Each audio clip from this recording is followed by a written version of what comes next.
1891 September 15 പഴയ തിരുവിതാംകൂറിലെ, അതായത് ഇന്നത്തെ തിരുവനന്തപുരത്തെ ഒരു സാധാരണ കുടുംബത്തിലാണ് ചെമ്പകരാമൻ പിള്ള ജനിക്കുന്നത്.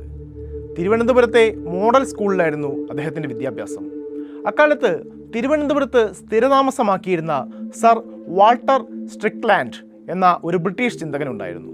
ബ്രിട്ടീഷ് പൗരനായിട്ടും ബ്രിട്ടീഷ് സാമ്രാജ്യത്തോട് കടുത്ത വിയോജിപ്പുള്ള ആളായിരുന്നു സ്ട്രിക്ലാൻഡ്.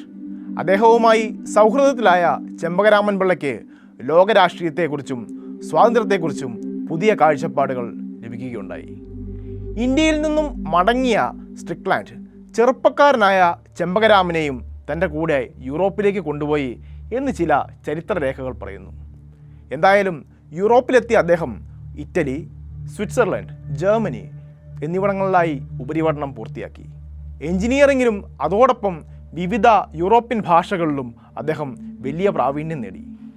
എന്നാൽ യൂറോപ്പിലെ ആഡംബര ജീവിതമായിരുന്നില്ല, മറിച്ച് ബ്രിട്ടീഷുകാരുടെ അടിമത്തത്തിൽ കഴിയുന്ന സ്വന്തം മാതൃരാജ്യത്തിൻ്റെ മോചനത്തിലായിരുന്നു അദ്ദേഹത്തിൻ്റെ മനസ്സ്. അവിടെ വെച്ച് അദ്ദേഹം ബ്രിട്ടീഷ് വിരുദ്ധ പ്രവർത്തനങ്ങൾക്ക് തുടക്കം കുറിച്ചു. 1914 ഒന്നാം ലോക മഹായുദ്ധം പൊട്ടിപ്പുറപ്പെട്ട സമയം. ശത്രുവിൻ്റെ ശത്രു മിത്രമെന്ന തന്ത്രമാണ് അദ്ദേഹം പ്രയോഗിച്ചത്. ബ്രിട്ടനെതിരെ പോരാടാൻ ശത്രുവായ ജർമ്മനിയെ അദ്ദേഹം കൂട്ടുപിടിച്ചു. സൂറിച്ച് ആസ്ഥാനമായി അദ്ദേഹം ഇൻ്റർനാഷണൽ പ്രോ ഇന്ത്യ കമ്മിറ്റി രൂപീകരിച്ചു. വിദേശത്ത് കഴിയുന്ന ഇന്ത്യക്കാരെ സംഘടിപ്പിച്ച് ബ്രിട്ടനെതിരെ ഒരു സായുധ പോരാട്ടം നടത്തുക എന്നതായിരുന്നു ഈ സംഘത്തിൻ്റെ ലക്ഷ്യം.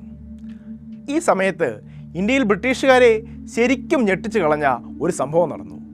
1914 സെപ്റ്റംബർ 22 SMS എംഡൻ എന്ന ജർമ്മൻ പടക്കപ്പൽ മദ്രാസ് നഗരത്തിൻ്റെ തീരത്തെത്തുകയും നഗരത്തിൽ ബോംബ് വർഷിക്കുകയും ചെയ്തു.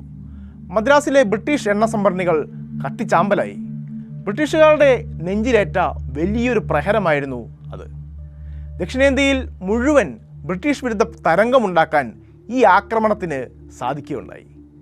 ഈ ആക്രമണത്തിന് പിന്നിൽ ചെമ്പകരാമൻ പിള്ള നൽകിയ മദ്രാസിനെ പറ്റിയുള്ള തെളിഞ്ഞ ചിത്രമായിരുന്നെന്ന് അന്ന് ബ്രിട്ടീഷ് രഹസ്യാന്വേഷണ ഏജൻസി റിപ്പോർട്ട് ചെയ്തതായി ചില രേഖകൾ സൂചിപ്പിക്കുന്നു.